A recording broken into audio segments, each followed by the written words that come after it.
Why is Kyle Shanahan addicted to Kirk Cousins? What is it about Kirk? Is it that Kirk's so great, or is it the fact that Kyle and McVay are kind of competing for ownership of Kirk Cousins in their resume?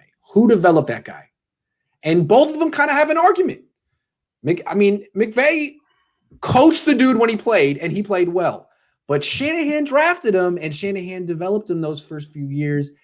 I just kind of feel like Shanahan would be like killing two birds with one stone. You bring him back, it works out. I can finally say I developed a quarterback.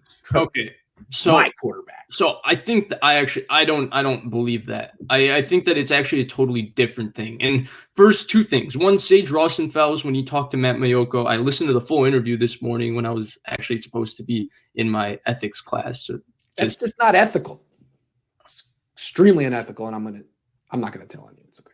That would be I appreciate that. But the point is, I was listening to it, and what I learned was basically that he said the reason they like Kirk Cousins is that they're confident that he'll do whatever they say. And I think that's the number one thing with Kirk Cousins that you got to talk about. And I think that's what Kyle Shanahan, I think it comes from a self-awareness, actually. I think he's sure that his style of coaching is not for every player because it's harsh, it's to the point, it's honest, and it's going to tell you what you're bad at. And not every player is ready to listen to what they're bad at. He knows Kirk Cousins can take that. It's another reason I think he avoids these first-round pick quarterbacks because they are not people who have been criticized much ever in their life. It's not something they're used to. Whereas a guy like Nick Mullins, he can take it. Kirk Cousins, he can take it. They got to where they are by even Jimmy Garoppolo seems to have a capacity to take it.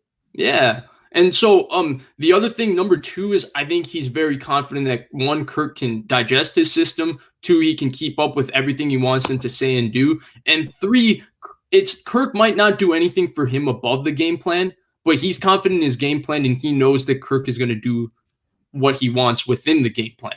Also, on a much more basic level, he knows Kirk. Kirk knows him. Something be said for that. People often gravitate to people they know. I mean, you could bring in Deshaun Watson. You don't really know Deshaun Watson. What if you guys work together for a month and Deshaun Watson decides he doesn't like you or you don't like him for some arbitrary reason? That's right. You like Kirk. That relationship works. You keep going back to it. Who did Robert Saleh bring with him to the Jets? Michael His LaFleur. best man's little brother, who's probably known since he was 12. I mean, you go with who you know.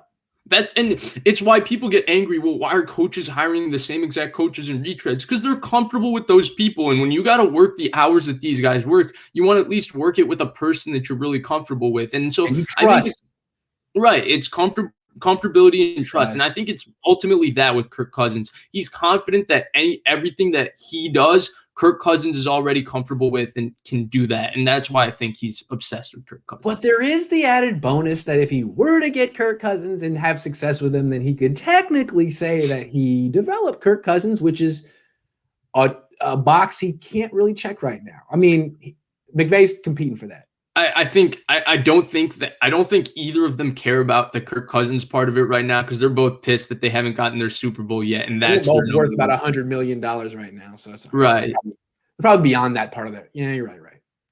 I think they're both like look at McVay going after Stafford. They're both obsessed with the idea of getting that Super Bowl first. Great point. And again, I think that's what's going on with McVay. He doesn't care about the future of the Rams. He cares about the future of his ring finger. Of his ring finger. He's trying to put some hardware on that ring finger now.